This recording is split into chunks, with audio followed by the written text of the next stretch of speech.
One of Chief's favorite groups, Fleetwood Mac. Oh, yeah. Live for him.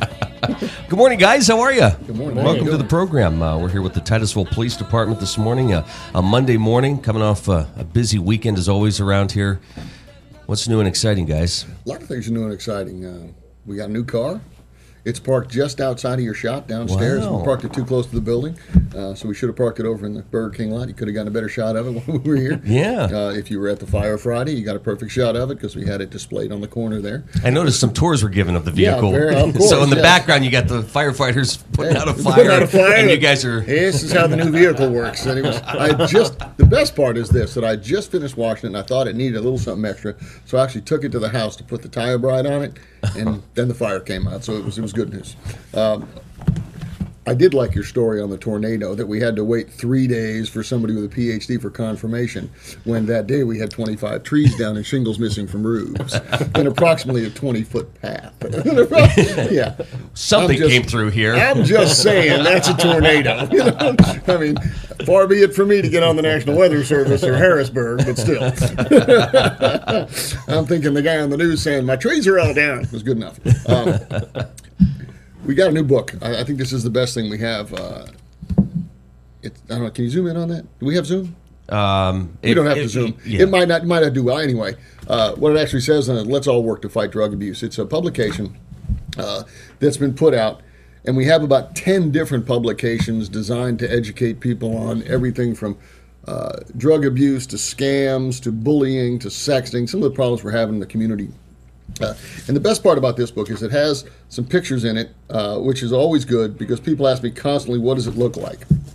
And there's 2 pages of it. Wow. And it is really comprehensive. This is the best thing I've ever seen. It really is up to date. It tells you about everything. And this was brought to you by your community members. There are about a dozen sponsors inside this book. The big back page you can see is Titusville Area Hospital, but there are other ads in it.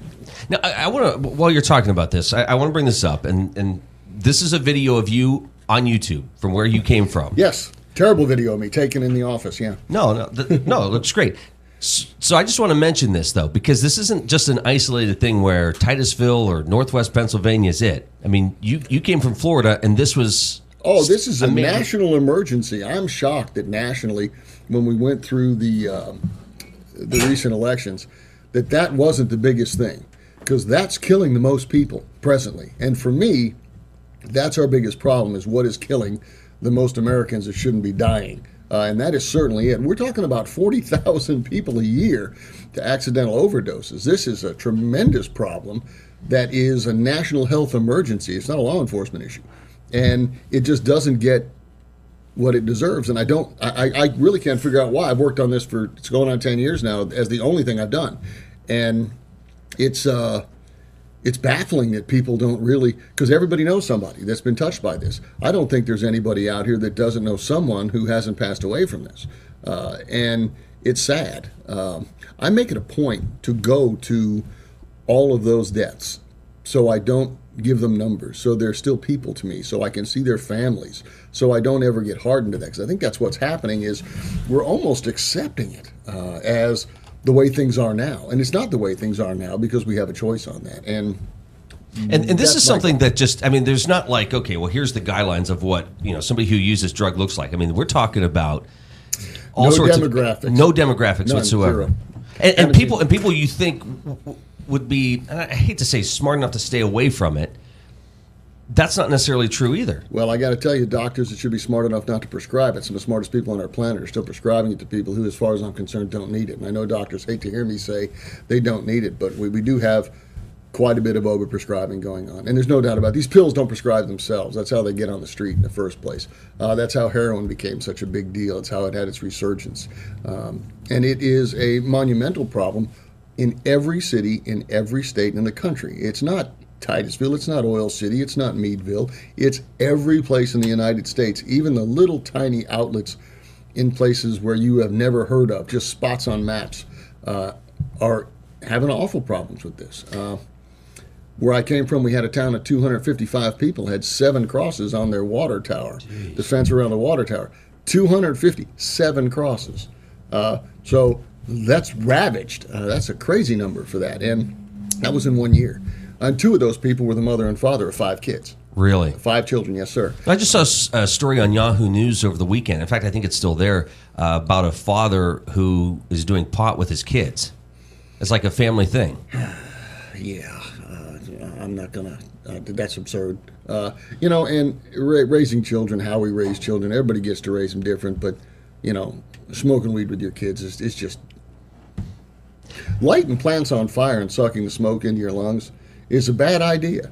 Period. End of conversation. It's not a health shake. That's not what that is. It's not. That's not vegetables. It may have some medicinal influence. I believe it does, but the lighting it on fire part is not how you get that. Right. It may make you feel a little better. I'm sure it does, but it's just not good for you. And that's the educational part of this. We need to get to them before they get to that point. We need to let them make better choices. As youngsters, we need to have parents. This is a conversation starter as far as I'm concerned. These are available, by the way, at the police station. We'll have them at the library. We'll have them at City Hall. Anybody who wants one of these, you can have them. If you have a class that wants them, the guys will have them in the cars. We'll hand them out if you want them. And there's a bunch of different topics we'll be working with the school system to get it. But I'd like to thank all of the people who contributed to this, so we have no tax dollars out on this thing here, because I know that's something that people worry about, and I get that all the time when we buy things. I'm a real tightwad when it comes to your tax dollars. I try very hard. Got to buy some stuff. Some stuff just has to. We need it. Well, that looks like it's a great publication. It is. Folks should check that out. And I think Titusville over the years has teamed up with Sheriff Nick Hoke for these prescription drug take back events. Yes. Where a couple times a year you can drop it off at the station and they'll take. Well, now we have the box at City Hall. Right, but now you can do it whenever. You don't have to wait for that event to happen. And we had some people who really didn't want to come to the station for whatever reason. I invite you to come. It's a pretty nice place. I've spruced it all up. And we got a new granite countertop last week. Very nice. Picked it out myself. Matches the carpet. But we have it at City Hall, so when you're paying your water bill, you go in. You don't have to make 2 trips. Don't have to go anywhere separate. And you can just run in the front door. It's right in there. And again, a couple times a year we weigh that and take it. We're talking about hundreds of pounds of pills. And think of what a pill weighs. So hundreds of pounds of pills is a lot of stuff. Probably, I think we get 40, 50 pounds a quarter. Yeah. So 200 pounds a year just out of here. And we've gone through this before where, just imagine, maybe somebody passes away, so you're going through their medicine cabinet, and you say, okay, what do you do with this stuff? And people flush that stuff. And where's it end up? No. Where's it end up? Back in your water system. Right in our water system, yeah. We don't need that. Jeff has little. He actually talks. I just put my hand in his back here. He's doing a good enough job. Yes. There I go, sucking the air out of the room again. Jeff's got 2 little kids. A couple of my guys have new children. So we think about that quite a bit, and we talk about it quite a bit. How you raise them. What are you gonna? What do you want for them? What kind of world are you looking at for them? So. Is when you're dealing with a situation, is that in the back of your mind, or you try not to have that in the back of your mind? I think it's always in your mind somewhere, but when you're in a situation, you kind of put it to the way back of your mind, but it's always there. Just try to be careful best you can. Yeah, and even though it's small town USA, you never know. And I think, Certainly. Chief, you brought this up one time. It's not just the local people, but it's those thousands that are traveling through the community as well that you have to worry about. Absolutely. Yeah, we took a gun from a 17-year-old boy Friday night. So. Wow. Exactly. Again, you don't hear a lot about it. It's he wasn't using it, but he had it, and they're there. Everybody in Pennsylvania has a gun. It's just how life is, and your house has plenty of them in them, and that's the danger is that are we using them properly? Are we securing them properly? Are we carrying them properly? Do we keep them out of the hands of people who are mentally ill and high on narcotics and what have you? Certainly, I hope so. Mine certainly are stored properly. I know Jeff's are because he has children.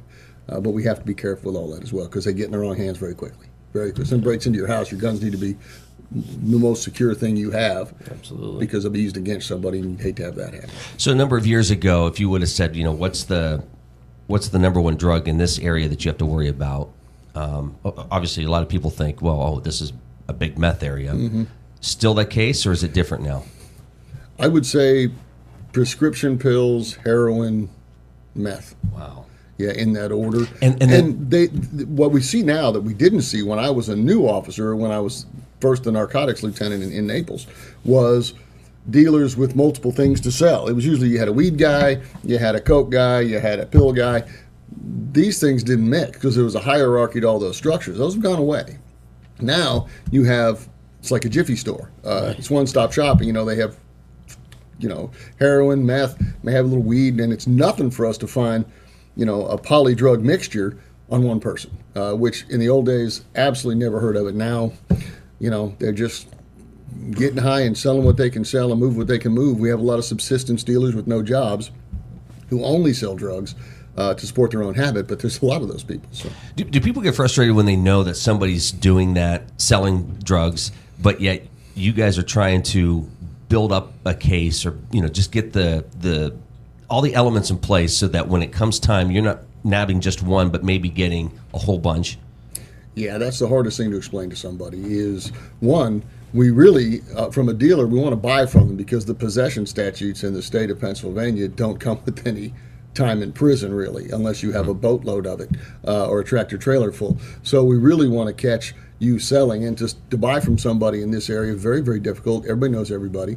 I'm certainly not going to be able to go undercover, neither is Jeff.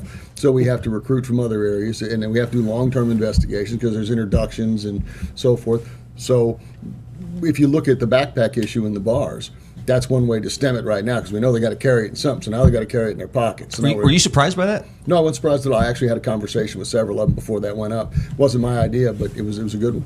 I like it. I like anything we can do to get in their way. I always say the best way to do it is to keep them back on their heels, make them move around, don't get comfortable in one spot, because when they get comfortable, they're hard to catch. Some of these people are good at it, and they know our rules, and we have a large rule book. You know, that pesky Fourth Amendment gets in my way every single day out here fighting the drug war. And unfortunately, they know that. And that gets tightened up quite a bit. It ebbs and flows, but right now it's pretty tight. It's pretty hard to search somebody. 8:22 is our time. This is the Morning Drill and Stream Television, Armstrong, and the Allegheny News Talk Sports Network. Warmer weather. It's getting nicer out there. Everybody's outside. Everybody's outside, yeah. They're breaking out the dirt bikes. Reminder that off-road vehicles are for off-road, which is why they're called off-road vehicles. If it doesn't have a license plate and it's not supposed to be on the road, please don't ride it there. So my golf cart, then, I need to keep to the sideline. I really like this chair, brother. It's like being at the White House and sitting in the president's chair. Mark's I'm gone. I just took the chair. I'm staying all day. I mean, I had to move the telephone books, but other than that, this is a great chair. Mark returns tomorrow morning. I like to have this sign. The tagline is always right here. Yeah, someday we'll have a long discussion on Mark's ability to remember things. Yeah. For a news guy, it's right there. A little shaky. Had I known he wasn't going to be here, I would have worn the cat mask. That's right. So with the nicer temperatures, the warmer weather, folks are heading outside, doing a lot more out there. We were talking before you guys came on about people tackling the yard. So talk about in town, people burning, people collecting leaves from last fall. What are the do's and don'ts of yard maintenance around here? That falls a lot on the fire department, especially the burning end of things. In town Saturday only. Yeah. But call and ask the fire department before you light something on fire. Right. But as far as I know, I mean, we don't really have too many issues with that. People are pretty good at that. They don't throw it in the roadway. They take care of their debris. Make sure you put it out in bags. We don't want it. Certainly don't light it on fire until you know you're allowed to. Yeah. We've had some good rain, but boy, leaves go up in a hurry. We've seen on Friday these old structures catch fire very, very quickly. And I would like to say that the fire departments, plural, did a tremendous job, and you realize how many people are volunteers when you see them show up in those trucks that you didn't realize were volunteers previously. Even one of the emergent care guys threw on bunker gear to help with the fire because he's also a volunteer fireman from one of these towns. So it's without him, we wouldn't get it done near as well as we do. Chief, a couple weeks ago, you gave a presentation. What was that? Central Towers, I think, or Billy Brown Building. I actually did it at the high school. You did it at the high school? We did it at the high school. Okay, all right. Talk a little bit about landlords. Yeah, because that was quite interesting. It was spectacular. Well, not spectacular. I'm just throwing that out there. It was boring, let's be honest. What we did is we have a community collaborative, a housing collaborative. When we talk quite a bit, we meet quite a bit. There's a lot of folks from around town. and we talk about the different issues that people have with renting and some of the HUD rules and so forth. And so we brought the landlords all together to try to get on the same page with them so we can make it easier for them to rent to more people, easier for them to be on some of the programs that these people need to rent houses, Section 8 and so forth. And so the Housing Authority and the Housing Collaborative, which are two separate groups, got together and invited all the landlords in. I think we had 40 landlords there, wow. Which is a lot of our landlords. Some of them are multiple structure landlords. And we explained to them what the police do, what the judge does, how to evict people, how to write leases, what you should have in your lease, what makes it easier for us if it's in your lease, to control people at the apartments, stuff outside and inside, who will give you money to make it handicap accessible and so forth, make it ADA possible, and if they need accommodations, and just some of the legal issues that, if you're not a lawyer, are tough for you. But we had Judge Nichols in to do a presentation, and it was nice. It was a good night. We exchanged a lot of information, and we made a lot of contact with folks at a good time. It's usually when you're with a landlord, they're having a I was surprised at, because I think this was brought up, the income of some of these families that are coming in and renting these homes. It's very low. Extremely low, and that's why we need to have some of the income-based programs, the HUD, the Section 8, and these houses have to go through a process to be okayed for that, as do the landlords. And it's not an insurmountable issue, but it does have some hurdles in it that Alexa Roman, who's over at the Housing Authority, is extremely good at, and she'll walk you through it, and some of the others that do it for a living. Marcia Yohe was there too, and she did a nice job with it. Just get these people ready so we can have the proper housing and the proper funding, and everybody gets paid, and then the housing gets better, not worse, which is deteriorating. If you're not on those programs, you're taking extremely low rents. So is this something where there's a need in the community, or does this create a need where if somebody outside the community wants to come in? Oh, this is homegrown folks. These are folks that need to be on this program, that are on these programs. Single mothers, we have plenty of those. Some folks that aren't working, elderly people. All of them fall into different categories, but can get assistance and can get kind of it's a market rent that the people get, but the government pays a certain amount of it depending on what your income rate is. So you get a proper place to live, proper place to raise your children, which is important. I mean, we have great schools. People want to stay here. They don't want to leave. Mm-hmm. And if you're without a job for a little while and you need some help, we certainly have that. Government has programs for that. And Jeffrey, do you find that when folks are able to get into a better environment, that creates a better neighborhood, better community? Absolutely. I believe that, if they're in a better living environment, it's just better for everybody involved. For them, they have a safe place to stay, an affordable place to stay. And for the neighborhood, it's just, I think it helps to become, get the neighborhood closer together, for sure. I'd love, and I wish we could do this, and maybe this is a conversation that needs to take place, but there was a time around here where somebody new would move into a neighborhood or community, and they'd get welcomed by members of the neighborhood or members of the community, and we don't do that anymore. No, it actually, I did pretty good. You guys sent me stuff down to my house. I appreciated that. But it is a thing when people move in, they need to do that. If you see somebody in your neighborhood, certainly somebody in need in your neighborhood, let's help them out. We're looking 10 years down the road. We need to maintain a workforce here in case one of these big businesses wants to jump into this industrial park. We need to maintain these proper houses. We have to have places for them to live if they're going to come work here. And this is an effort that we all have to take part in to make sure this happens. You see the chamber doing their part, the city doing their part, everybody trying to work for this, redevelopment agencies working on it. That's good. Housing is really important to that, really important. And proper housing for people is important as well. Everybody really, proper housing is just, you can't go to school if you don't have a proper place to go and do your homework at night, someplace to lay your head that you're comfortable in. Well, going back talking about the kids, how are the kids going to perform in school if they're in a horrible environment? And I'm sure you guys see that more than anybody else. Way too much. Yeah, and it's sad to see that, and you wonder why kids don't do well in school, and then you see the home life, and it explains a lot. Do you get tips from, say, like the school district? We are not allowed to take tips at all. Okay. Oh, different kind of tips. I'm sorry. But do you have those conversations where somebody says, "Boy, you know what? Here's a kid that could be a really good student, good person in the community, but they need help." Right. Is that? I think we have a good working relationship with the school district, and if they have issues, they come to us with it, and and vice versa. You know, it's great to work with the school district on matters, and they'll come to us if there are issues, and we try to, you know, and vice versa. It's really it's a good. There's actually a specific kid that's having a little trouble now that we've reached out to. We've had him in the station. We've been to his house a few times. We're going to continue to do that, you know, and I think we'll probably go as far as to maybe take him some places and show him some different things, because he's a good kid, he's a smart kid. He just needs a little structure. So I think we're going to pick him up, and we'll do the same with some others. All right, guys, good to see you this morning. My pleasure. See you next month. Yes. Yes. I think we'll have to talk. We'll have to look at that's Memorial Day weekend, isn't it? We might not see you next month, or we have to reschedule maybe. Oh my God! I have to look at things at that. That's right. Yeah. Got the big cookout going on that weekend. Stuff going on. I don't know. You know. Final look at news coming up next. Thanks, guys. Thank you.